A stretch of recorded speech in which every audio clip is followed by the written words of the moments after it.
पौराणिक मान्यताओं के अनुसार कई ऋषि और मुनियों ने क्रोधित होने पर श्राप दे दिया करते थे, लेकिन ऐसे कई श्राप महाभारत के काल में दिए गए थे और आज भी उनका असर धरती पर दिखने को मिलता है। पांडवों की पत्नी द्रौपदी का किरदार भी बहुत रोचक रहा है। द्रौपदी को पंचाल राज्य के नाम के आधार पर पांचाली भी कहा जाता है। द्रौपदी ने स्वयंवर रचाया था और उसकी शादी पांडवों के साथ हुई। इसके पीछे एक महत्वपूर्ण कथा है, लेकिन शादी के बाद उनकी अनेकों शर्तों का पालन पांडवों को करना पड़ा।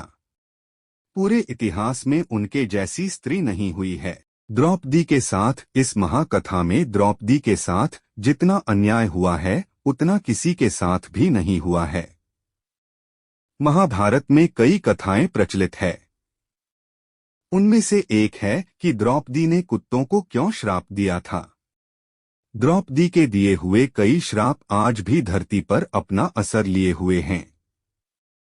जब द्रौपदी 5 पांडवों के साथ विवाह करके आई तो उन्होंने एक शर्त रखी थी कि एक समय पर केवल एक भाई ही द्रौपदी के कक्ष में प्रवेश करेगा।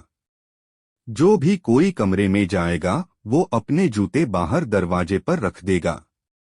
इस नियम का उल्लंघन करने पर अपराधी को तुरंत 1 वर्ष के लिए वनवास जाना होगा। इसी कथा के आधार पर एक दिन युधिष्ठिर द्रौपदी के कक्ष में था, तभी एक कुत्ता दरवाजे के बाहर से उनके जूते चुरा कर ले गया।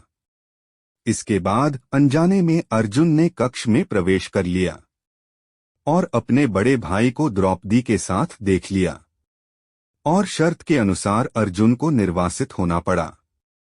द्रौपदी को इस पर बहुत शर्मिंदगी महसूस हुई और उसने कुत्ते पर क्रोध सारा निकाल दिया जिसने युधिष्ठिर के जूते चुराए थे। उसने सभी कुत्तों को शाप दिया कि सारी शर्म भूलकर संपूर्ण विश्व तुम्हें सार्वजनिक रूप से मैथुन करते हुए देखेगा।